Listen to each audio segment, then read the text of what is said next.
बिस्मिल्लाहिर्रहमानिर्रहीम। अस्सलाम वालेकुम। आपको कहा था कि अनकरीब वो लड़ाई का आगाज होने वाला है जो होगी रूस और इजराइल के दरमियान। अब उसका वक्त आन पहुंचा है। इजराइल ने वार्निंग जारी की है, बड़ी ही इंटरेस्टिंग वार्निंग है, और ये असल में रूस को उन्होंने वार्निंग जारी की है। उन्होंने कहा है कि हम बशारुल असद की गवर्नमेंट को गिरा देंगे अगर उसने हमारे खिलाफ होने वाले इक़दामात को अब दोबारा सपोर्ट किया, ईरान को सपोर्ट किया, तो फिर हम इनको छोड़ेंगे नहीं। और असल में उन्होंने पैगाम दिया है पुतिन को कि अगर हिम्मत है तो बशारुल असद की गवर्नमेंट को बचा लो। अब हम उसको गिराने जा रहे हैं, तुम चाहकर भी उसको रोक नहीं पाओगे। पहले तो तुम कामयाब हो गए थे, अब हम बताएंगे कि वहाँ पर किस तरह रजीम चेंज ऑपरेशन किया जाता है, लड़ाई कैसे की जाती है, तबाही कैसे की जाती है। अब असल लड़ाई होने वाली है रूसी फौजियों की और इजराइल के फौजियों की। ये मामला क्या है इसको आगे चलकर आपको समझाते हैं, लेकिन असल चीज समझने वाली है वो है हिजबुल्लाह के नए चीफ, ये जो आपकी स्क्रीन पर आ रहे हैं, इनका नाम है शेख नईम कासिम। इनको अपॉइंट कर दिया गया है और इसकी मंजूरी गालिबन इनडायरेक्टली और डायरेक्टली आयतुल्लाह अली खामनाई ने दे दी है। अब हुआ क्या है कि इजराइल ने कहा है कि हिजबुल्लाह का कोई भी चीफ आए हमने उसको उड़ा देना है, चाहे जो मर्जी हो। नेतन्याहू की जानिब से ऑर्डर जारी किए गए हैं कि मुझे अगले चंद घंटों के अंदर अंदर खबर ये चाहिए कि हमने हिजबुल्लाह के नए चीफ को उड़ा दिया है। हमने इनके खिलाफ ऐसे इकदाम करने हैं कि कोई इनके चीफ बनने का अहल ना रहे। ये असल में हिजबुल्लाह के जो नए चीफ हैं ये हसन नसरुल्लाह के राइट हैंड थे, और हाशिम सफीउद्दीन के बाद अब इनका नंबर आया है। और कोई भी क़यादत जाहिर सी बात है इस वक्त लेने को इतना तैयार नहीं होता। जाहिर सी बात है इस मामले को आप समझे कि हर किसी को पता है टारगेट इनको किया जाएगा, लेकिन ये तैयार है। अब असल में ये हसन नसरुल्लाह से ज़्यादा एग्रेसिव है, यानी बहुत ज़्यादा लड़ाई करनी है, हमने मारना है। और अगर देखी जाएगी अब अगर मैंने मरना है तो मैं मरूंगा, लेकिन अब छोड़ना नहीं है इनको। अब इसको प्रोटेक्ट करने के लिए, यानी इस पूरे खेल को प्रोटेक्ट करने के लिए रूस मैदान में कूदा है। रूस ने पुतिन असल में इनको बचाना चाह रहा है, हिजबुल्लाह के नए चीफ को, और ईरान भी बचाना चाह रहा है। अब अमेरिका असल में चाहता है कि इजराइल इनको ना मारे, क्योंकि वो कह रहा है कि मिडिल ईस्ट में उसका खेल बड़ा खतरनाक हुआ है। आज जो रिपोर्ट आई है उसने अमेरिका के पैरों तले जमीन निकाल दी है। अमेरिका के पास मिसाइल खत्म होना शुरू हो गए हैं। जो मिसाइल असल में मिडिल ईस्ट में उसको चाहिए थे, अब वो मिसाइल खत्म होना शुरू हो गए हैं। और वो कह रहे हैं कि अगर ये जंग बढ़ती है तो अमेरिका के पास इतने भी मिसाइल नहीं होंगे कि वो अपना दिफा कर सके, अपने मिलिट्री बेसिस का दिफा कर सके। अब सबसे बड़ा मसला ये है कि हिजबुल्लाह ने जो स्ट्रेटजी अपनाई थी वो असल में कि हमने इनके मिसाइल और चीज़ों को कंज्यूम करना है, उसके पीछे एक बड़ा दिमाग शेख नईम कासिम का भी था। असल कहानी ये है कि अब इनको ये बात समझ आई है कि हमारे छोटे छोटे जो रॉकेट्स थे हिजबुल्लाह के, वो कितने खतरनाक इजराइल के लिए साबित हुए हैं। अब मसला सारा ये है कि इनके मिसाइल फैक्ट्रीज में, ये इनको तो अंदाजा नहीं था कि छोटे छोटे ड्रोन्स आएंगे, मिसाइल आएंगे। आप रोज के 200 रॉकेट मारे और बदले में वो 200 मिसाइल खतरनाक वाले चलाएं, तो जाहिर सी बात है उनका असला कंज्यूम हो चुका है। अब सूरत हाल ये है कि अमेरिका ये चाह रहा है कि मामला ठंडा रहे, इजराइल इसके लिए तैयार नहीं है। उसे कहा है कि मुझे इस बंदे को मारना है। ऑर्डर ये गया है। अब रूस की जानिब से भी पूरी तरह लेबनान को सपोर्ट पहले भी किया जा रहा था, अब भी किया जा रहा। अब वो कह रहे हैं कि हर सूरत इस बंदे को बचाना है, जो मर्जी हो जाए इस बंदे को बचाना है। अगर इस सूरत हाल में इसको टारगेट करने की कोशिश की गई तो सीधा नेतन्याहू के ऊपर हमला होगा, आर्मी चीफ पर हमला होगा, एयर चीफ पर हमला होगा, और ये बड़ा तबाहकुन होगा। पहले तो आपको पता है कि एक ड्रोन आया था और वो नेतन्याहू के घर तक हिट किया। अब वो गालिबन बहुत ज्यादा हमला करने की कोशिश करेंगे। तो ये लड़ाई अब होने जा रही है उरूज के ऊपर। रूस ने बचाना है इनको, ईरान ने बचाना है, और गालिबन अब जो सूरत हाल है उसमें आपको पता है कि इन्होंने, यानी इजराइल ने कहा है कि अब हमने करना है ईरान के ऊपर दोबारा हमला। और ड्रामा ये बताया है उन्होंने कि जी आयतुल्लाह और इन सबको हम हिट इसलिए करने जा रहे हैं कि नेतन्याहू के घर के ऊपर ड्रोन हमला हुआ था तो हमने नहीं छोड़ना। ये तो एक तरफ इनकी सूरत हाल है। आपको पता है अगला लेवल क्या है लड़ाई का? अगला लेवल है पुतिन का और नेतन्याहू का। असल जंग अब वहां शुरू होने वाली है।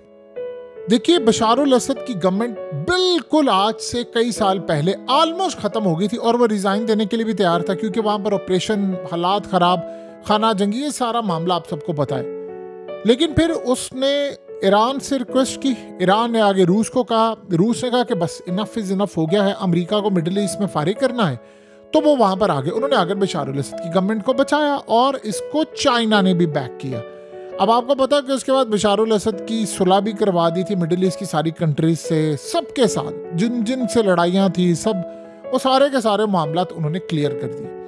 अब सीन क्या हुआ है? अब सीन ये हुआ है कि इजराइल को इस बात का पता ये चला है कि मेरे खिलाफ इकदाम हो रहे हैं बहुत ज़्यादा शाम के अंदर से। अमेरिका के मिलिट्री बेसिस जो इलीगल है वहाँ पर हमले शुरू हो गए हैं और ईरान ने जो अब इनके ऊपर लड़ाई मुसल्लत करनी, बहुत सारी चीज़ें करनी, उसमें शाम से बड़ा हमला हो रहा है। और दूसरी जानिब उनको पता ही चला है कि शाम के अंदर से हम पर हमले भी हो रहे हैं, उनके मिलिट्री बेसिस पर भी सप्लाई भी जारी है, वो फैक्ट्रीज भी काम कर रही हैं ईरान के लिए, मिसाइल भी बन रहे हैं, बहुत सारी चीज़ें। तो उन्होंने प्लान ये किया है कि हम बशार अल असद की गवर्नमेंट को फारिग करेंगे। इस मकसद के लिए उन्होंने बड़ा क्लियर पैगाम दे दिया है कि आप ईरान को सपोर्ट ना करें। रूस का नाम नहीं उन्होंने लिया, असल में तो उन्होंने पुतिन को पैगाम दिया है कि तुम्हें अब हम नहीं छोड़ेंगे।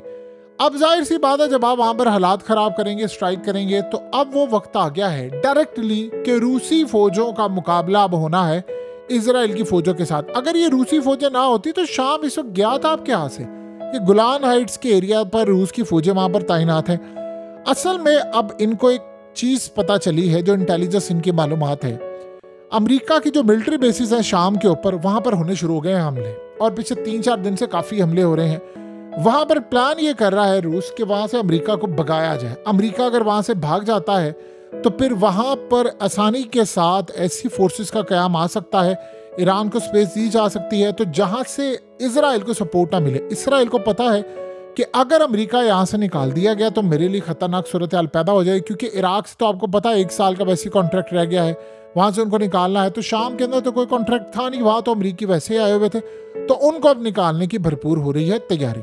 उसको निकालना चाह रहा है रूस। अब रूस वहां निकालना चाह रहा है तो वो असल में कमजोर करना चाहता है इसराइल को सपोर्ट। असल में तो देखिए सीन ये है कि रूस ने पिछले काफी अरसे से इस बात का आदा किया हुआ था, ये मामला तो सामने लेकर आया था कि हमें अमेरिका को कमजोर करना है तो इजराइल खुद ही कमजोर हो जाएगा। तो अब वो यही काम करे। ईरान असल में डायरेक्टली लड़ाई कर रहा है इनके साथ। देखिए, ईरान खुद अकेला भी कुछ नहीं कर सकता, जाहिर सी बात है, उनकी प्रॉक्सीज है, शाम के अंदर है, लिबनान है, हिजबुल्लाह है, यमन है।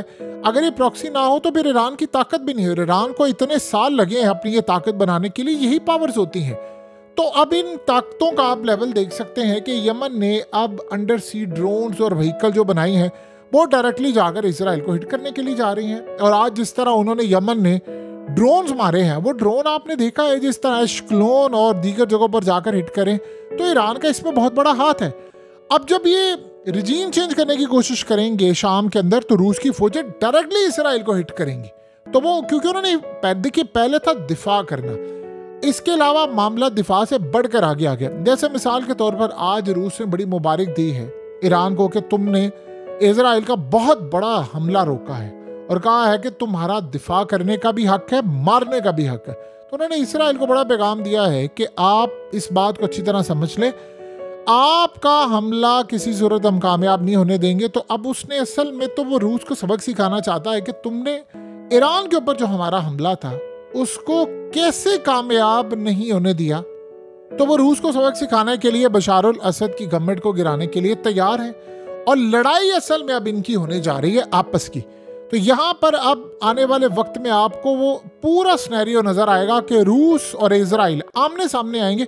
और ये टाइम अब ज्यादा दूर नहीं रह गया कि जब इजराइल के खिलाफ रूस की एयरफोर्स को मैदान में उतरना पड़ेगा और उनको तिलवीव में जाकर स्ट्राइक करना पड़ेगा। अभी आपको शायद ये लग रहा हो कि बात बड़ी अजीबोगरीब है, ये ख्याल सा है, लेकिन ये अनकरीब होने वाला है। ये पूरे का पूरा सिनेरियो बन चुका है। देखिए, रूस ने आखिरी हद तक बशार अल असद को बचाना है, ईरान को बचाना है, अपने आप को भी बचाना है, क्योंकि अगर यहाँ तक ये मामला ना होता तो आप ये सोचें कि अभी मिडिल ईस्ट के अंदर क्या सीन है कि रूस इस वक्त बड़ा खुश है कि ईरान की जो जंग है वो इनके साथ है, ये प्रॉक्सी सारा कुछ है, इनका असला यहाँ पर कंज्यूम हो रहा है, जो कि अब यूक्रेन के अंदर इस्तेमाल नहीं ज्यादा होगा, तो उसका फायदा अल्टीमेटली रूस को होगा। अब अमेरिका के पास अपने मिसाइल खत्म हो रहे हैं, और ये सबसे बढ़कर याद रखिएगा, ये जो हिजबुल्लाह के रॉकेट्स ड्रोन आ रहे हैं, इनकी कामयाबी इतनी है कि उन्होंने अमेरिका का असला सारे का सारा यूज करवा दिया है, जो इजराइल के भी पास है। तो अब असल लड़ाई होने वाली यहाँ पर, वो अगर इनकी गवर्नमेंट गिराने की कोशिश करेंगे तो फिर नेतन्याहू डायरेक्टली हिट होगा, और यहाँ पर फिर पुतिन ऑर्डर जारी करेगा कि ठीक है, अब वो टाइम आ गया है कि आप रूस के ऊपर हमला करेंगे, बशार अल असद पर हमला करके, तो फिर सीधा रूस की फौजें तेल अवीव पर हमला करेंगी। तब पता चलेगा कि वो 16 लाख जो इजरायली रहते हैं इजराइल के अंदर, वो रूसी हैं, उनका क्या बनेगा, क्या वो रूस के साथ होंगे या इजराइल के साथ, ये आने वाला वक्त बताएगा।